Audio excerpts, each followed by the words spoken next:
Qué agrado poder estar nuevamente con ustedes aquí en las pantallas de la televisión por cable, Canal 2. Agradecer también la oportunidad que nos brindan de poder predicar la palabra del Señor a través de la televisión, llegando a distintas partes de la comuna de Villarrica, Pucón, Curarrehue, Loncoche y también la localidad de Ñancul, Huizcapi y Licanray, y a través de la gente que también nos ve a través de Facebook y YouTube. Junto al pastor Miguel Ángel Rivera, como siempre, que nos recibe con los brazos abiertos aquí en su despacho, poder conversar de una serie de temas que hemos visto, una serie de requisitos, si lo podemos nombrar, para llevar una vida plena. Y son mandamientos. Uno de ellos es el no robar. Gracias, Pablo, por estar juntos otra vez. El marco que estábamos poniendo, ¿cierto? Estas 4 verdades éticas que finalmente deberían librarnos de todo problema en una nación, en una familia y en la vida individual. Dice: no mates, no robes, no mientas y no abuses de la sexualidad. Son estos 4 pilares que en toda cultura se entienden, benefician cuando se respetan o afectan cuando no se cumplen. Y gracias a Dios que están en los mandamientos. Esto no es una cosa cultural, esto es una cosa bíblica. Y eso justifica plenamente que la Biblia es un libro pertinente para nuestra época. Bueno, el tema que tú me preguntas o que me planteas ahora es un tema que está contenido tanto en el Antiguo como en el Nuevo Testamento.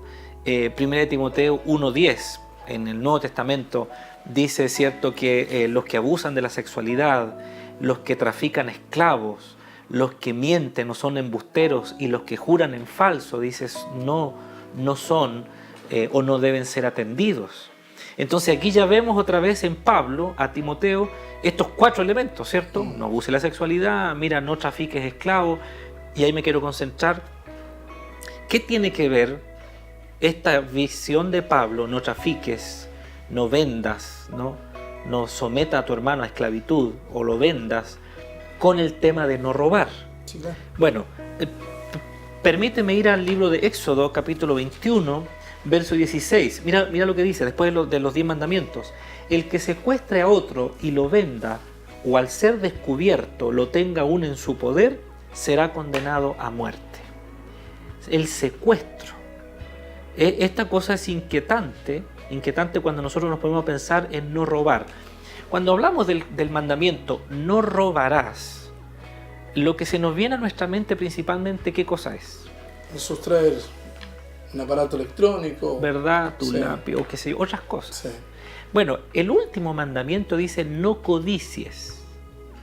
Ese mandamiento está enfocado a estas cosas materiales.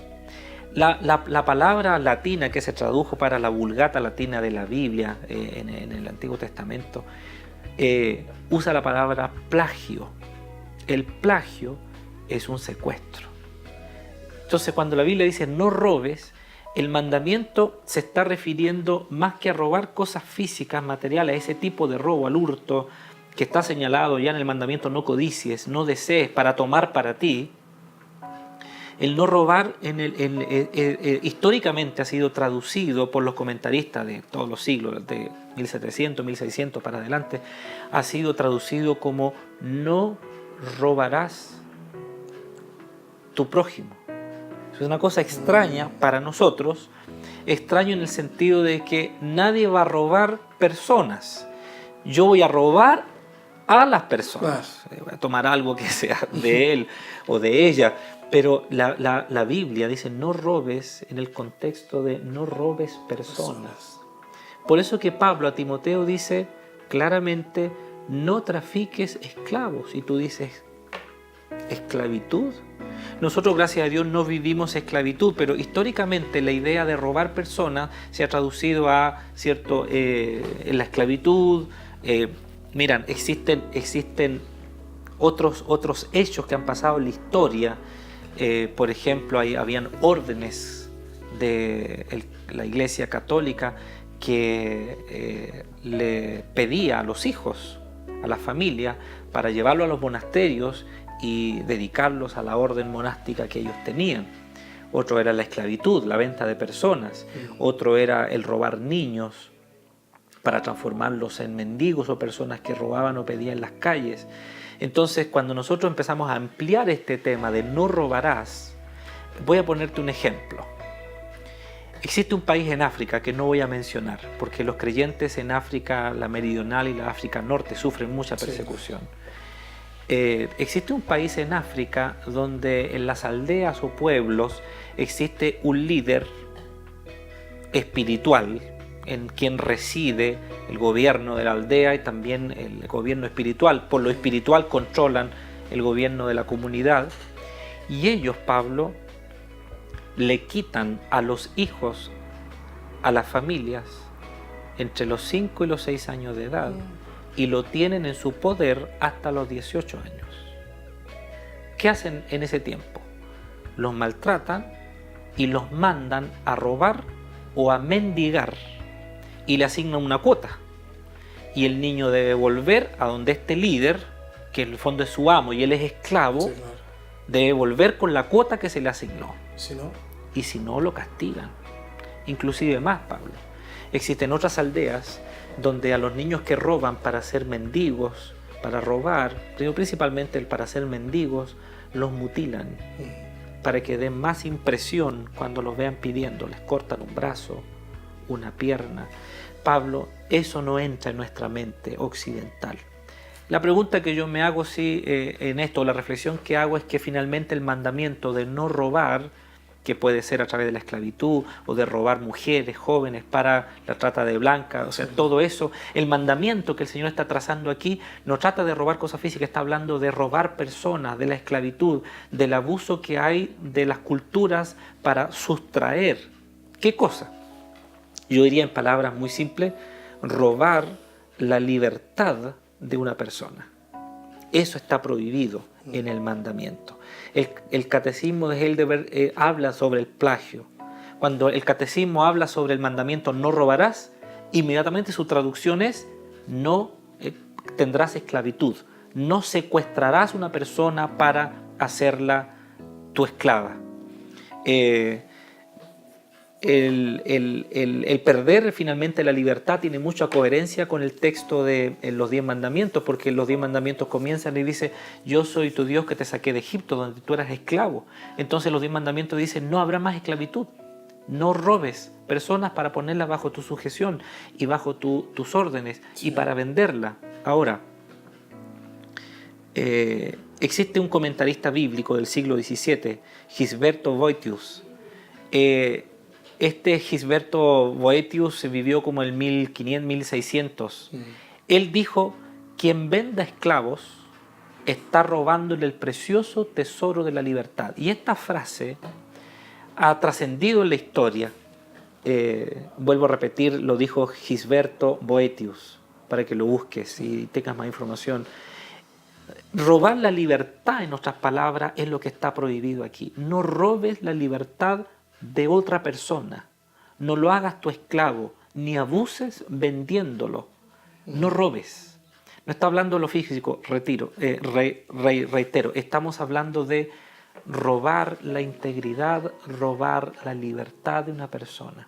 En el contexto actual, entonces, diríamos, el terrorismo se ha transformado en una suerte de robar la libertad de las personas. Cuando hay rehenes, imagínate todo lo que hemos visto en las noticias. Entonces, cuando una cultura no toma este mandamiento en serio, suceden actos de corrupción. Te cuento otro ejemplo. Existen aeropuertos en algunas naciones de algunos continentes, no los voy a nombrar, donde hay mucho problema para poder entrar al país. ¿Qué sucede? Las personas que son retenidas, que no se les permite entrar, que se les presenta alguna dificultad, son sacadas de la fila de los pasajeros normales, puestas en habitaciones especiales, y ahí se les puede tener días y días. Se les puede pedir sobornos. Entonces la corrupción finalmente hace que todo se empuje a que tú robes la libertad de esa persona. Imagínate que le quite los documentos. A mí no me ha pasado nunca, pero he oído testimonio de personas que quedan retenidas en un aeropuerto, se les quitan los papeles y quedan en una pieza, claro, con sillón, con agua, un baño, a lo mejor televisor y todo lo que tú quieras, pero están privados de una libertad. Y si a eso le sumas que no hay embajada de tu país en esa nación, eso es un problema, estar como en la nada. ¿Cuántos ciudadanos del mundo han sido detenidos en regímenes totalitarios donde finalmente, incluso democráticos, dicen no? O cuando tú vas entrando para que te den visa y tú dices no, la visa le es negada. ¿Y por qué? No hay ni una razón. Privarte de tu libertad de movimiento es, en cierto modo, transgredir el mandamiento de no robar. Como parte de hacer presión a los gobiernos también se usa mucho. Sí, sí, claro que sí. Son razones políticas, ¿no? Son razones de justicia. Bueno, ese es el concepto que quería transmitirte sobre qué es no robar. ¿Qué es no robar?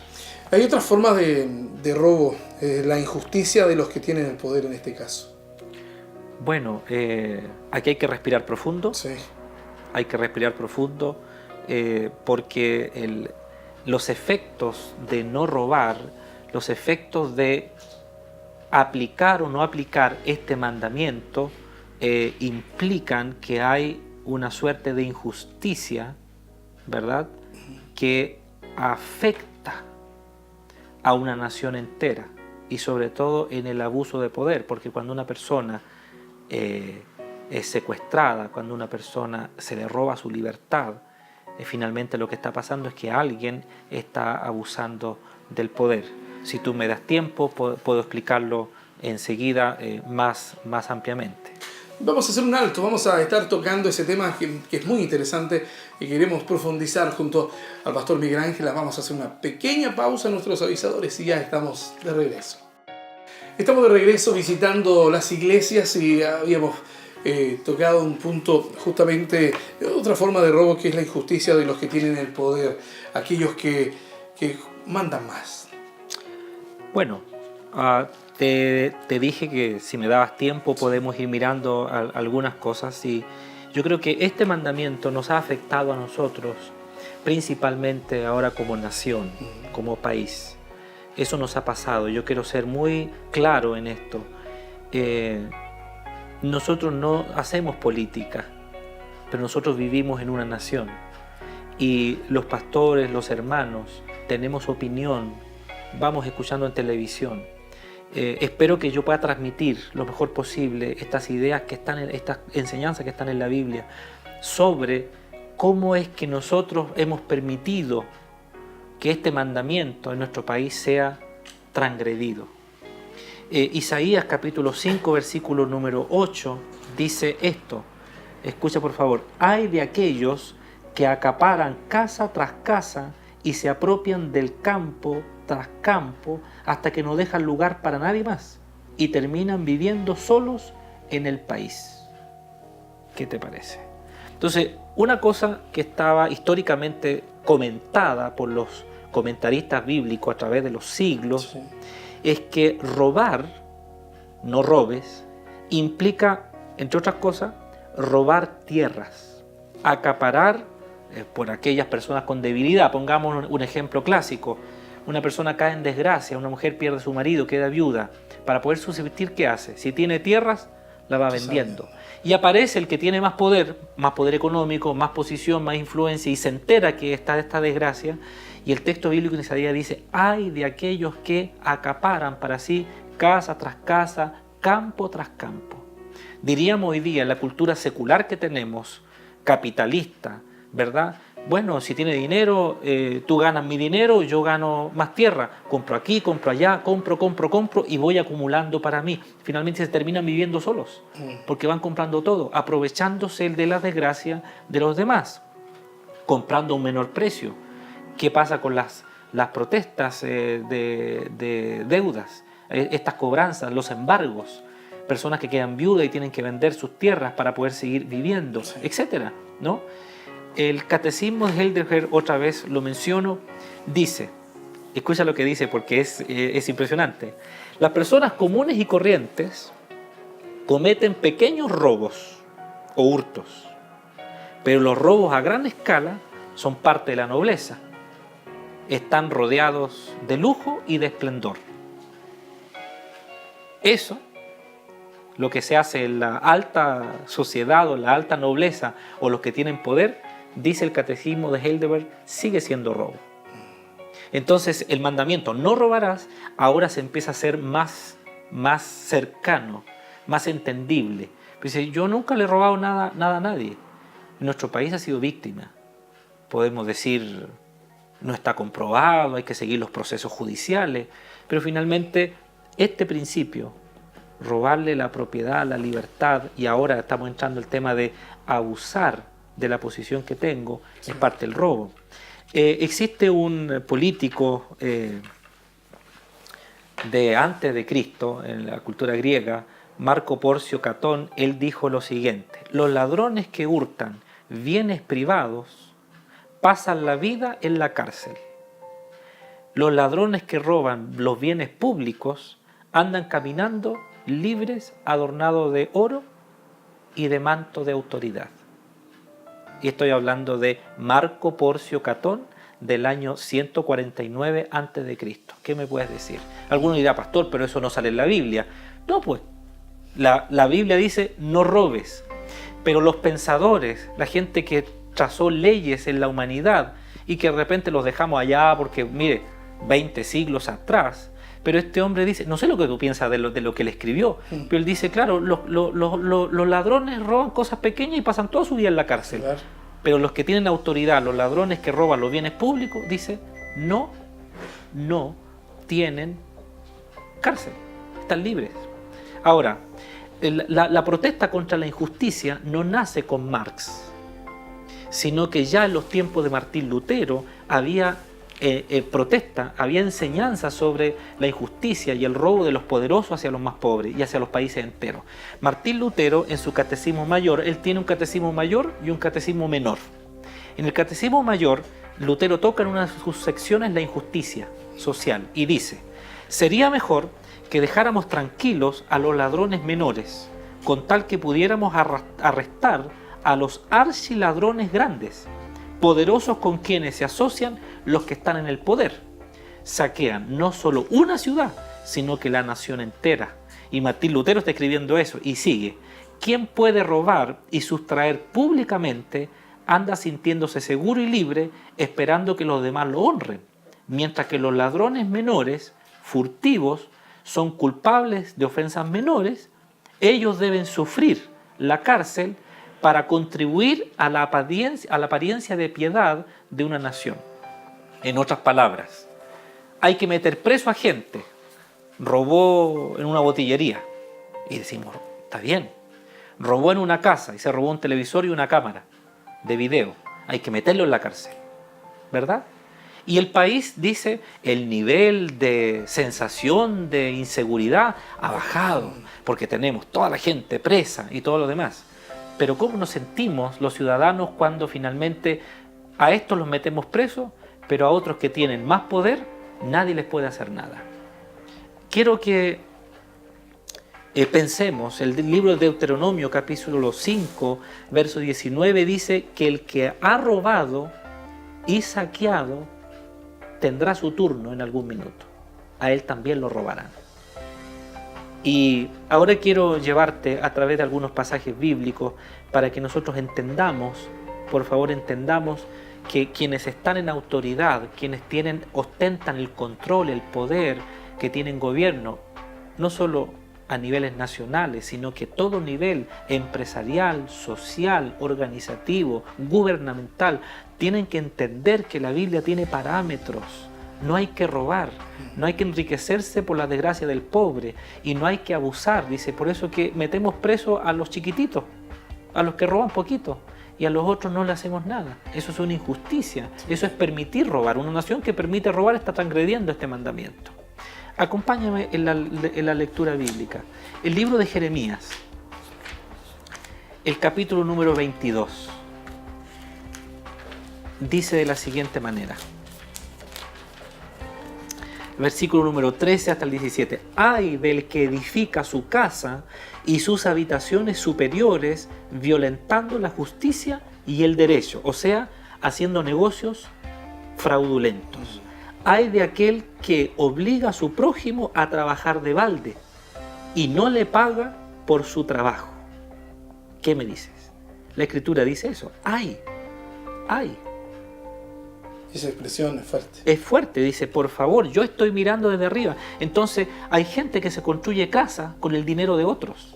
Pongamos un ejemplo. Hay personas que reciben una concesión, presentan un contrato, un presupuesto para construir bienes públicos o de una empresa. ¿Y qué es lo que hacen? Van recortando la calidad, van poniendo recursos de menor calidad y van recortándose recursos para construir su propia casa.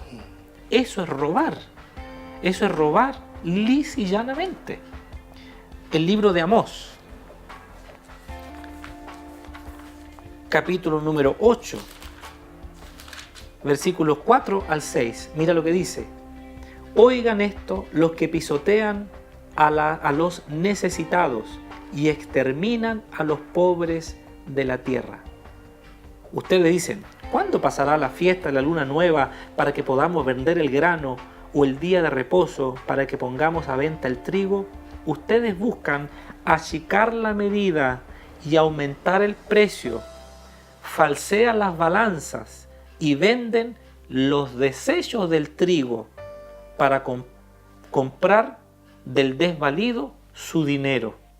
En otras palabras, y voy a dejar la última frase para el final ahora, en otras palabras, los grandes que nos han salido acusados de colusión y todo eso, ellos finalmente han hecho esto que dice aquí.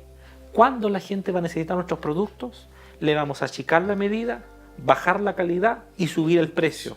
Y no sé si la gente ha entendido, pero todos hemos oído que las ganancias desmedidas y desproporcionadas de los empresarios que coludieron en la venta del pollo, del papel higiénico, de otros productos que seguro están, son millonarias, o sea, miles y miles y miles de pesos que eran tuyos y míos. Entonces, Pablo, ninguna familia puede ahorrar para tener emprendimiento, para mejorar su casa, educar a los hijos y crecer, invertir, porque el dinero lo tiene que gastar en comer. El texto dice, ¿cuándo llegará el fin de la fiesta para que podamos vender nuestro trigo y podamos vender el grano? Y cuando lo van a vender, dice Amós, achican la medida, falsean la balanza, es decir, para que la cosa no sea justa, y definitivamente compran al desvalido su dinero. Le quitan al pobre el poco dinero que tiene, y en segundo lugar, al necesitado por un par de sandalias, por algo simple. Quiero señalarte otra palabra más en Habacuc. El capítulo número 2, verso 9. Ay del que llena su casa de ganancias injustas, en un intento por salvar su nido y escapar de las garras del infortunio. ¿Son tus maquinaciones la vergüenza de tu casa? Exterminaste a muchas naciones por causa de tu propia desgracia. Por eso, hasta las piedras del muro de tu casa claman y resuenan las vigas del enmaderado por justicia. Volvemos a lo mismo. Las ganancias injustas para que unos pocos vivan opulentamente y luego ellos quieren repartir mínimas cuotas para el resto de la gente. Pablo, aprovecharse de la viuda, menospreciar al pobre, pagar un salario injusto a los trabajadores, incluso no pagárselo, es robar. Yo me pregunto, ¿cuántos serán los sueldos de los trabajadores de las empresas que abusaron de todos los chilenos? Soslayando este mandamiento, no robes, seguramente eran mínimos. Seguramente sus sueldos eran muy acotados, con muchas horas de trabajo. Ellos, en cambio, viven en mansiones, lo vimos con los casos de las universidades, ¿verdad?